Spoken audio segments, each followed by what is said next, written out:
Hey there, this is Coach Aaron Arias Taylor, coach of the JV team at NC State, former coach of USC Gamecock Esports. Today, I'm going to be bringing you a kind of draft review slash live review of Evil Geniuses versus Team Liquid. We're going to be talking about some draft fundamentals and basically what you should be thinking about if you're maybe a coach in a fives team or trying to direct your team's fives draft.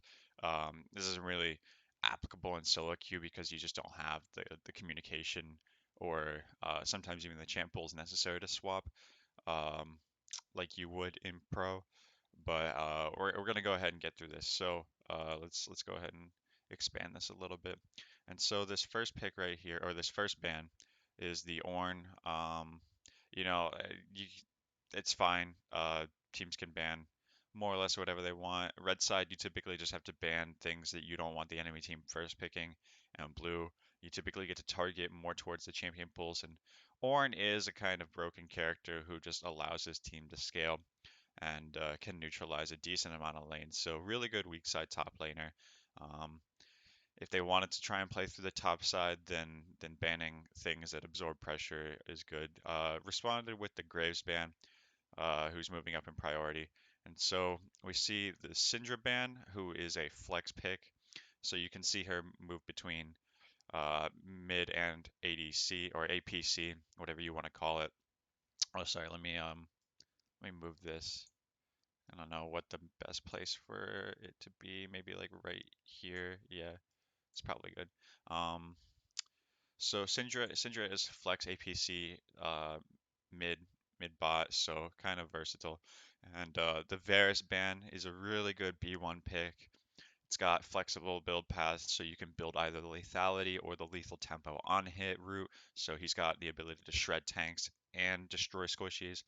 Uh, there's the Callista ban here, who is a kind of top lane ADC flex. I'm not exactly sure if Team Liquid is flexing at top, but if I do recall, Tactical has played at this split, and they are 3-0, so they probably just don't want to deal with a lane dominant ADC because after Varus is banned, there's really four ADCs in the top, and I'm not even sure if Callista's really up there. She might be right below in the A tier, but it's Ezreal, Varus, and Aphelios in the S tier. So if you're planning on picking one of these ADCs in the first rotation, it's a good idea to maybe ban the other stronger lane ADC. So we're gonna see the Aphelios first pick here. And so what that means is that Team Liquid can save their ADC pick for R3 because if they do burn their ADC pick on R1-2, it basically just allows Evil Geniuses to pick up a stronger set of power picks on B2-3. So because they have no reason to contest an ADC pick because I mean you can't get like Ezreal Yumi in this case, which would be the move if Yumi were available, then what you should do here is you should pick something that could potentially flex, I would say, and then you could also pick a uh, just a staple power pick, something that you feel like isn't going to get countered. You see that there's a Graves ban, so something that you feel wouldn't succeed into Graves. So we do actually see here, and I've kind of cheated a little bit by watching this earlier. Well, by watching the first phase of this draft a little bit earlier, is that Team Liquid actually does pick up the Cassiopeia here, as well as the Trundle. So Trundle's a really strong power pick in the jungle right now. There aren't too many counters. I'm not even actually sure if Graves is a really hard counter, to be honest with you. But Trundle does have strong matchups into pretty much every melee, and especially after 6, where he is able to just sap either the tank jungle's resistances or tank top's resistances. And if there's really no tank, then it's still fine because you're turning a squishy into absolute butter. And the Cassiopeia here is a decent flex pick. I'm not sure if TL would play it top, but we do see it getting flex between mid and ADC APC a whole lot. So we can consider it like comparable to Syndra. Does DPS though, so I'd actually say it fits more into most compositions. Even though Syndra does have strong lane prio, if we're talking about the ability to transition into the mid and late game. Cassiopeia does a way better job as a DPS from the range, whereas Syndra is going to offer obviously that burst and that utility, but sometimes compositions just fall apart because they don't have the damage profile to scale into the late game. So anyway, what before, because I actually haven't seen the rest of this now, what we should expect is a jungle pick from EG, because if you don't pick a jungle pick in B2-3 here, you just get pinched out. And not that there's anything amazing into the Trundle, but like if you thought that anything was okay into Trundle, then you need to get it now, because it's definitely not going to get through the phase or through ban 2 or ban phase 2. I could be wrong about that. Maybe they don't pick jungle here, and maybe Team Liquid is just fine with Trundle into anything. So that could be a possibility, but if you were EG and you don't want to get pinched, you take your jungle here. I would maybe say that you also take a support here, but the problem with that is you haven't seen anything from Team Liquid's bot lane, so you might want to save the utility of your support to be a bit more functional based off of the ADC that they pick. But if I had to guess, the Team Liquid is going to pick Ezreal regardless. I mean, there are some options afterwards. You could pick maybe like Caitlyn or Sivir. Sivir's not great, and again, you could also flex the Cassiopeia APC. So maybe you just want to wait until you have a confirmation on the ADC flex, or if you see the support. But jungle and maybe like a solo lane flex is the best option for Evil Genius this year. But we'll see what they pick up. And so we're gonna skip here through a sec. All right, so they hover this Thresh, hover the Nidalee, hover the Olaf, and they actually picked the Volibear here up, which could be a jungle top lane flex. Not actually sure what's going to go. If I had to guess, probably top lane. It doesn't seem that great in the jungle. And so they're actually going to pick up the Twisted Fate here. So obviously they're fine with this potentially being into the Cassiopeia matchup, which is it makes sense. I think he wins early, and then by the time he's 6, he is allowed to move around the map. So they pick a jungle top lane flex. So maybe Team Liquid would feel disinclined to ban either one of those lanes. And now with Team Liquid hovering this support pick, they still have the option of flexing the Cassiopeia APC. So let's just see if they lock it in. And so they're just waiting on this hover a really long time here. I guess just talking about whether or not they actually want it. And they do lock the Thresh. So now because you've seen well, now because you have a guaranteed mid laner, guaranteed ADC on the side of EG, and you don't know if it's a top lane or a jungle Volibear, the most sensible option would be to at least ban one support. And so you see Team Liquid here focusing the bot lane support because it's the only role they know guarantee that they actually have to pick something in here in the next phase. So they want to go ahead and ban stuff that might be counter to them. And Blitzcrank into Cassiopeia could possibly be a nightmare because there's not a whole lot the Thresh can do other than just giving a lantern back once the hook has been landed. And even if Thresh gets lantern or gets hooked by the Blitzcrank, it can be kind of tough. So we'll see how Evil Geniuses responds with, and they banned the Shen because again we haven't seen a top lane pick from Team Liquid. So even though the Cassiopeia could technically be a top lane flex, it's very unlikely that we'd see it get put in the top lane. And so Evil Geniuses is obviously going to focus out the role that they don't see covered by any of the champions currently picked. Um, Team Liquid being being the team that they are, I would imagine that they save counter pick for Jensen into Jizuke. I guess we see the Twisted Fate actually. So I take it back. So we know that Twisted Fate's picked, which means that in R4 we would actually just probably get the guaranteed ADC or or um, or a mid lane pick. It could just be a blind top lane, assuming that the Volibear is the top lane pick, and so that would actually still allow or Team Liquid to kind of flex this Cassiopeia into the red 5 pick. Um, it gives them a bit more favorable matchups if they utilize the pick correctly. Whereas if they go ahead and pick their ADC now, it does say like, hey, I'm getting top lane counter pick. So show us where your Volibear is going. And if you think that you can get a harder counter on Volibear than you can on potentially the Twisted Fate, then then you can opt into that. And so as I was saying before, Team Liquid bans a second support in Morgana because the Black Shield is a pretty decent counter into the Thresh Q. and the similar nature towards Blitzcrank allows her to make picks, and so she can play up and contest vision and do a lot of other things in the mid game that some other supports aren't necessarily going to be able to do. So two top lane bans saying, hey, we don't want you to get a really strong counter pick, and maybe if I'm not actually sure myself, but if Shen and Jace are good into Volibear, then you could say like that they're prepping for this Volibear, and so they do follow up with the Ezreal again, the other S tier ADC in the meta at the moment, really safe bot lane. So there's not a whole lot that EG could pick up here that isn't that is amazing. I would say maybe like a Nautilus is probably the best thing they could do with the point and click CC. It allows for them to get a guaranteed knock up and slow on Ezreal, who has the dash available, because if you use skill shots against that champion, he's gonna just jump around. And so Kindred gets locked up here, which means that the Volibear is 100% top. The Kindred is actually a decent answer into the Trundle. We've seen it before. The Trundle doesn't. The Trundle does typically better into melee tanks, and so what the Kindred does is provides percent health damage and range to just tear through the Trundle. And EG gonna pick up the Braum here. Um, I mean, it's not a bad pickup with the Aphelios. You can see this kind of synergy with the Chakram, with the machine gun that he's got going, and so you can actually give these insta stuns and set up pretty crazily. The Braum is also going to offer some anti-skill shot for with his shield against the Ezreal and the Thresh. So TL actually picks up the Mordekaiser here, which I think is good into the Volibear.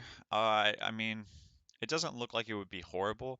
Alternatively, you can actually also kind of counter Kindred, maybe 6 through 11. I think once Kindred gets rolling, she can kite Mordekaiser out in the Death Realm, but Mordekaiser can click R on Kindred after Kindred clicks R, and actually rip her off of her invuln platform. So so there is a kind of soft counter available in that she can. Oh, I guess Mordekaiser can take anybody into the Death Realm who's being um, saved with the Kindred ulti. It doesn't necessarily just apply to the Kindred. It just means that anybody in regular dimension, regular realm, I don't know, the regular rift, um, who would otherwise be safe sitting on Kindred ulti is actually just a, like free picking for Mordekaiser if he just wants to.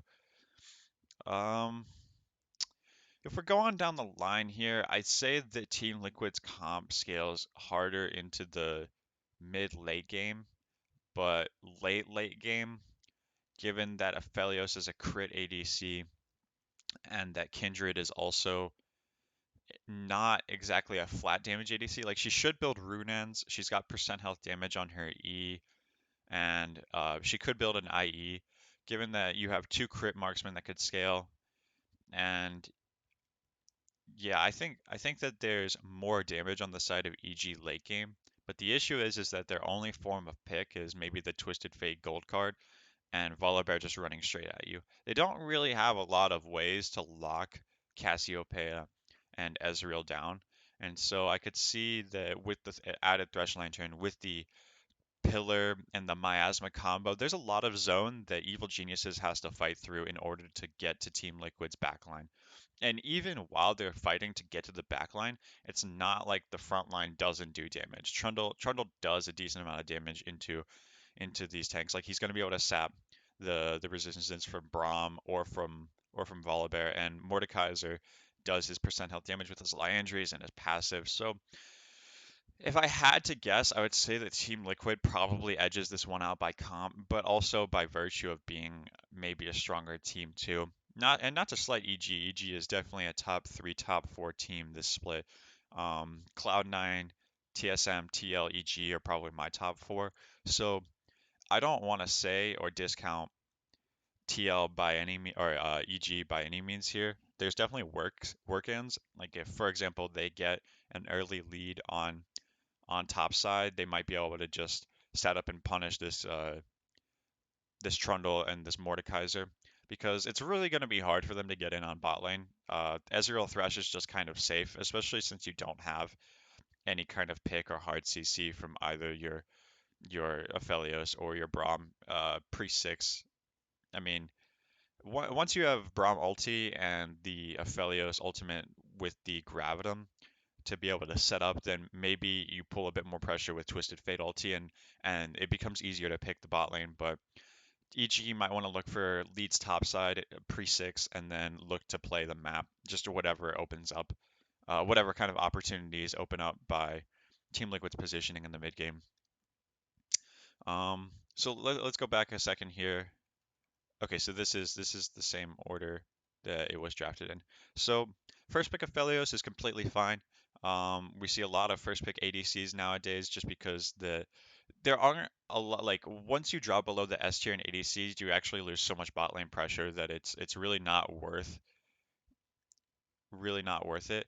Um, Ezreal being the kind of exception here because he's the one champion that scales so hard into the mid game with his Iceborne Gauntlet, Man Immune, Death Dance. His 3-item Power Spike is just a lot cheaper than Crit Marksman, and he is really safe in the lane, so he has a pretty easy time getting to it. Um, so he actually capitalizes on the trough that a lot of other standard ADCs have. If I were EG, maybe I would actually consider banning Ezreal instead of Shen or Jace, but TL Impact, I mean, they do play the Shen and they have done well with it in the past. And I'm not entirely sure about the Jace into Volibear matchup. So maybe it is just that unbearable and they really don't want to deal with it. And they would rather Team Liquid have a zero pressure bot lane with Ezreal Thresh. It's not going to do a whole lot, especially since you picked up the Braum, which is a defensive tool against this pick support, and Ezreal's not going to offer a lot of damage in lane before he gets his Mana Immune and Sheen Power Spike. Um, so so we just have to see how this one plays out. From a draft perspective, none of this is really that bad actually. You've got a blind pick ADC, which is fine on B1. On Team Liquid's side, you have a flex pick plus a jungle power pick, so it's not a waste of either of those slots here. Evil Genius's red 2-3 is maybe where I have some questions. I think the Volibear pick, given that you can flex at top jungle, is more permissible. Um, I don't have necessarily any better answers than Twisted Fate. I suppose that if your team is more comfortable playing the map than it is playing the lane, then you should go for that. But you got EU mid versus EU mid, and I figured you would maybe play some more lane dominant stuff, but maybe they're just looking to play the comp and play the map and get to the mid game, and hopefully, pop off with a Felios two crit item power spike, and just play their front to back comp. I don't. Maybe it's a 1-3-1. I guess it could be a skirmish e kind of comp, but yeah, there's nothing particularly wrong, I guess, with picking up your mid laner here.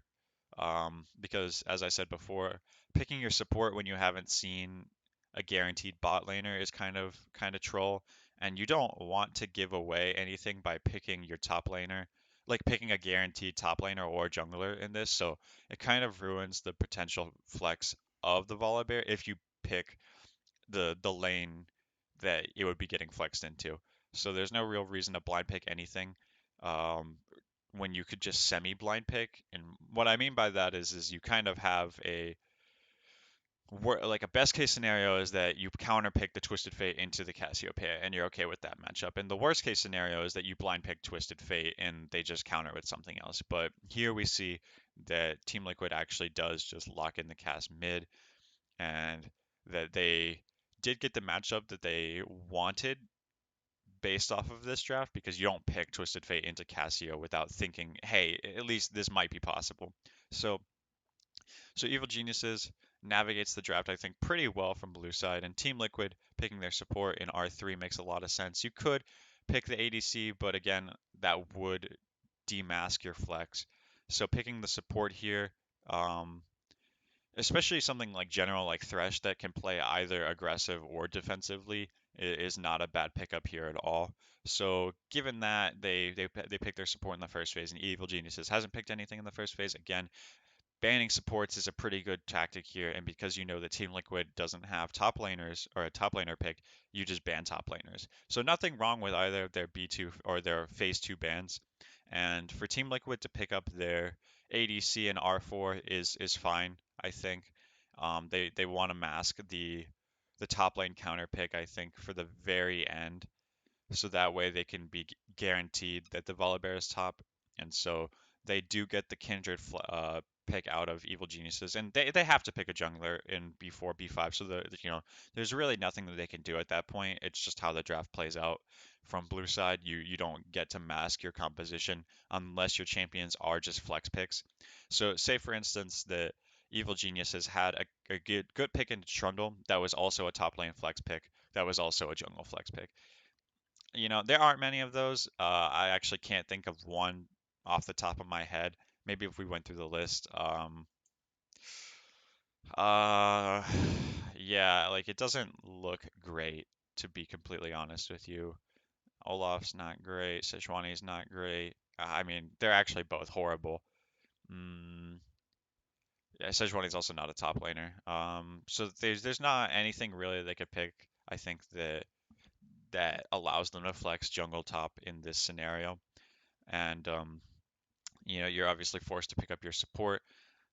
So unless there was some kind of like gimpy top lane support flex pick, then you just pick the jungler. So like, I guess it's new Volibear, but if it were like old Volibear, you could pick like Soraka and Volibear and flex them top and support. But that's not great in this particular scenario. I'm just naming off a situation where you could potentially flex between two roles other than the jungle here. Um, so that's really it for this draft. There's not a whole lot I can complain about. But the key things to focus on are to not eliminate your flex picks, and to try and mask them for as long as possible. Understanding what each slot does in the draft. So B1 gets you a power pick.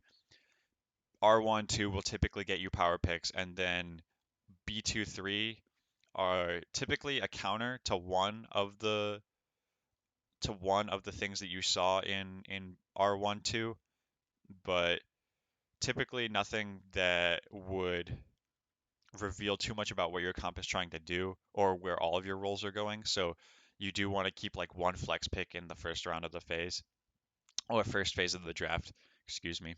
And for R3, you can pick up utility. You can pick up an explicit counter to B1. So in this case, if Team Liquid didn't pick up Cassiopeia APC and they wanted to hide their top laner or hide their mid laner, they could have maybe just picked something else blind here, like the support. But that doesn't really seem to do a whole lot, and then you would be able to pick up your ADC. But as I mentioned earlier, there's a situation where like Yumi isn't banned, so you could power pick some kind of bot lane that you just feel is so invaluable and valuably powerful that you just have to take it.